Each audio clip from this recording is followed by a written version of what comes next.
미궁을 만든 자가 미궁에 갇혔습니다. 바다와 땅은 막혀 있었습니다. 하지만 하늘은 열려 있었습니다. 아버지가 날개를 만들었습니다. 아들에게 말했습니다. 너무 낮게 날면 바다가 너를 삼킬 것이다. 너무 높이 날면 태양이 너를 태울 것이다. 하지만 아들은 높이 날았습니다. 구독과 좋아요는 정기수에게 큰 힘이 됩니다. 다이달로스, 아테네 출신의 천재 장인이었습니다. 세상에 만들지 못하는 것이 없는 사람이었습니다. 살아 움직이는 것처럼 보이는 조각상을 만들었고 전에 없던 도구를 발명했습니다. 하지만 다이달로스에게는 어두운 과거가 있었습니다. 오비디우스의 기록에 따르면 다이달로스에게는 탈로스라는 조카가 있었습니다. 누이의 아들이었습니다. 재능이 뛰어난 소년이었습니다. 탈로스는 물고기의 등뼈를 보고 톱을 발명했습니다. 두 개의 쇠막대를 한 점에서 고정하여 컴퍼스를 만들었습니다. 12살의 나이에 스스로 새로운 도구를 만들어낸 것입니다. 사람들이 탈로스를 칭찬하기 시작했습니다. 다이달로스보다 뛰어나다는 말이 나돌기 시작했습니다. 다이달로스는 두려웠습니다. 이 아이가 자라면 자기를 넘어설 것이라고 느꼈습니다. 세상에서 가장 뛰어난 장인이라는 자리를 빼앗길 것이라고 느꼈습니다. 다이달로스는 탈로스를 아테나 신전의 높은 곳으로 데려갔습니다. 경치를 보여준다는 핑계로, 그리고 밀어 떨어뜨렸습니다. 조카를 죽인 것입니다. 아테나가 떨어지는 탈로스를 불쌍히 여겨 자고새로 변하게 해주었습니다. 그래서 자고새는 높은 곳을 두려워하여 항상 낮은 곳에서만 난다고 전해집니다. 둥지도 나무 위가 아니라 땅 위에 짓는다고 합니다. 다이달로스는 살인이 발각되어 아테네 재판정에서 유죄를 선고받았습니다. 크레타로 도망쳤습니다. 크레타에서 미노스 왕을 만났습니다. 미노스는 다이달로스의 재능을 알아보고 궁정에 들였습니다. 살인자였지만 그 손재주가 아까웠던 것입니다.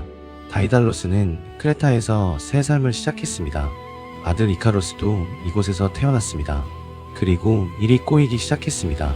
파시파에를 위해 나무 암소를 만들었고 그 결과 미노타우로스가 태어났고 미노타우로스를 가두기 위해 미궁을 만들었습니다. 그런데 테세우스가 미노타우로스를 죽이고 미궁에서 빠져나왔습니다. 미노스가 의심했습니다. 아리아드네에게 실타래의 방법을 알려준 것이 다이달로스라는 것을 알아낸 것입니다. 미노스는 분노했습니다. 다이달로스를 가두었습니다. 미궁을 만든 장인이 자기가 만든 미궁은 아니지만 높은 탑에 아들 이카로스와 함께 갇힌 것입니다. 탑의 창문에서 바다가 보였습니다. 사방이 바다였습니다. 미노스의 함대가 크레타의 모든 항구를 지키고 있었습니다. 미노스의 허락 없이는 작은 배 한 척도 항구를 떠날 수 없었습니다. 육지로도 갈 수 없었습니다. 크레타는 섬이었습니다. 배로는 탈출할 수 없었습니다. 걸어서도 탈출할 수 없었습니다. 다이달로스가 매일 창문에서 바다를 바라보았습니다. 그리고 하늘을 올려다보았습니다. 새들이 자유롭게 날고 있었습니다. 다이달로스가 말했습니다. 오비디우스는 이 순간을 이렇게 기록했습니다. 미노스가 바다와 땅을 막는다 해도 하늘은 열려있다. 우리는 하늘로 가겠다. 미노스가 세상의 모든 것을 지배한다 해도 하늘만큼은 지배하지 못한다. 인간이 가본 적 없는 길, 새만이 갈 수 있는 길, 그 길을 다이달로스가 열겠다고 한 것입니다.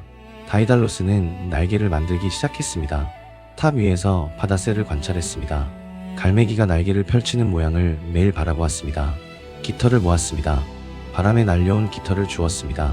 탑 근처에 둥지를 튼 새에 빠진 깃털을 모았습니다. 작은 깃털부터 큰 깃털까지 크기 순서대로 하나하나 놓았습니다. 마치 풀피리가 짧은 갈대에서 긴 갈대로 올라가듯 깃털이 점점 길어지게 배열했습니다. 가운데는 실로 묶었습니다. 아래쪽은 밀랍으로 붙였습니다. 그리고 약간 휘어지게 구부려 진짜 새의 날개 모양을 만들었습니다. 이것이 인류 최초의 날개였습니다. 자연에 없는 것을 인간의 손으로 만들어낸 것입니다. 오비디우스는 이 장면을 아주 섬세하게 기록했습니다. 이카로스가 아버지 옆에 서 있었습니다. 웃는 얼굴로 바람에 날리는 깃털을 잡으려 했습니다. 노란 밀랍을 엄지손가락으로 만지작거렸습니다. 아버지의 일을 방해하는 줄도 모르고 놀고 있었습니다. 자기가 만지고 있는 것이 자기를 죽일 것이라는 사실을 이카로스는 몰랐습니다. 날개의 투쌍이 완성되었습니다. 다이달로스가 먼저 날개를 달아보았습니다. 날개를 등에 붙이고 팔을 천천히 흔들었습니다. 발이 바닥에서 떨어졌습니다. 몸이 떠올랐습니다. 새처럼 공중에 떠 있을 수 있었습니다. 인간이 처음으로 하늘을 날게 된 순간이었습니다. 다이달로스는 탑 위에서 몇 번이고 연습했습니다. 방향을 틀고 올라가고 내려오고 새가 하는 것을 하나씩 배워갔습니다. 그리고 이카로스에게도 날개를 달아주었습니다. 아들의 어깨에 밀랍으로 날개를 붙이는 손이 떨렸습니다. 아버지는 아들의 얼굴을 바라보며 말했습니다. 이카로스, 내 말을 잘 들어라. 너무 낮게 날지 마라. 바다의 습기가 깃털을 젖게 하면 날개가 무거워져 떨어질 것이다. 너무 높이 날지도 마라. 태양에 가까이 가면 밀랍이 녹아 깃털이 떨어질 것이다. 중간으로 날아라. 오리온이나 북두칠성을 보지 마라. 나만 따라와라. 오비디우스는 이 순간을 이렇게 기록했습니다. 아들에게 날개를 달아주는 동안 아버지의 늙은 볼 위로 눈물이 흘렀다. 아들에게 가르침을 주는 손이 떨렸다. 아들에게 키스를 했다. 다시는 할 수 없을 마지막 키스인 줄도 모르고, 그리고 아버지가 먼저 날아올랐습니다. 마치 어미새가 둥지에서 새끼를 데리고 나와 빈 하늘로 이끄는 것처럼 아버지가 앞서 날며 뒤돌아보고 아들이 잘 따라오는지 확인했습니다. 아들이 뒤따랐습니다. 둘이 하늘을 날았습니다. 크레타의 해안선이 작아졌습니다. 바다가 아래로 펼쳐졌습니다. 오비디우스에 따르면 낚시꾼이 낚싯대를 들다가 하늘을 올려다보았습니다. 양치기가 지팡이에 기대어 하늘을 올려다보았습니다. 농부가 쟁기를 멈추고 하늘을 올려다보았습니다. 그들은 하늘을 나는 두 사람을 보고 신이라고 생각했습니다. 사모스 섬이 왼쪽에 보였습니다. 델로스와 파로스가 뒤에 있었습니다. 레빈토스와 칼림네가 오른쪽에 있었습니다. 이카로스는 날고 있었습니다. 처음에는 아버지를 따랐습니다. 아버지의 뒤에서 같은 높이로 같은 방향으로. 하지만 날개가 익숙해지자 이카로스의 마음이 달라졌습니다. 나는 것이 즐거웠습니다. 바람이 얼굴을 스치고 구름이 손에 닿을 것 같았고 세상이 발 아래 있었습니다. 이 자유를 아버지가 정해준 경로 안에 가둘 수는 없었습니다. 이카로스는 더 높이 올라갔습니다. 아버지의 경로를 벗어났습니다. 다이달로스가 뒤를 돌아보았습니다. 아들이 위에 있었습니다. 점점 올라가고 있었습니다. 이카로스, 내려와라. 소리쳤지만 바람이 아버지의 목소리를 삼켰습니다. 이카로스에게는 들리지 않았습니다. 아니, 들리지 않은 것이 아니라 듣지 않은 것일지도 모릅니다. 하늘이 부르는 것 같았습니다. 더 높이. 태양이 가까워졌습니다. 빛이 점점 뜨거워졌습니다. 밀랍이 부드러워지기 시작했습니다. 이카로스는 느끼지 못했습니다. 하늘을 나는 기쁨에 팔에서 밀랍이 녹고 있다는 것을 알지 못했습니다. 밀랍이 녹기 시작했습니다. 팔 위로 따뜻한 것이 흘러내렸습니다. 깃털이 하나 빠졌습니다. 바람에 날려갔습니다. 그리고 또 하나. 이카로스가 팔을 흔들었습니다. 하지만 깃털이 없는 팔로는 공기를 잡을 수 없었습니다. 맨팔을 허공에서 흔들고 있었습니다. 눈 깜짝할 사이에 깃털이 모두 떨어져 나갔습니다. 이카로스가 소리쳤습니다. 아버지. 그 목소리가 검푸른 바다에 삼켜졌습니다. 이카로스가 떨어졌습니다. 하늘에서 바다로. 파도가 이카로스를 삼켰습니다. 다이달로스가 뒤를 돌아보았습니다. 아들이 없었습니다. 하늘에도 없었습니다. 이카로스? 어디 있느냐? 대답이 없었습니다. 이카로스? 오비디우스는 기록했습니다.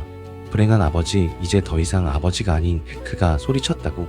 그리고 파도 위에 떠있는 깃털을 보았습니다. 아들의 날개에서 떨어져 나온 깃털이었습니다. 하얀 깃털이 파도 위에 흩어져 있었습니다. 마치 눈이 바다 위에 내린 것처럼. 다이달로스는 자기가 만든 기술을 저주했습니다. 바다 위를 돌았습니다. 돌고 돌았습니다. 마침내 파도 사이에서 아들의 몸을 찾았습니다. 다이달로스는 아들을 거두어 근처 섬에 묻었습니다.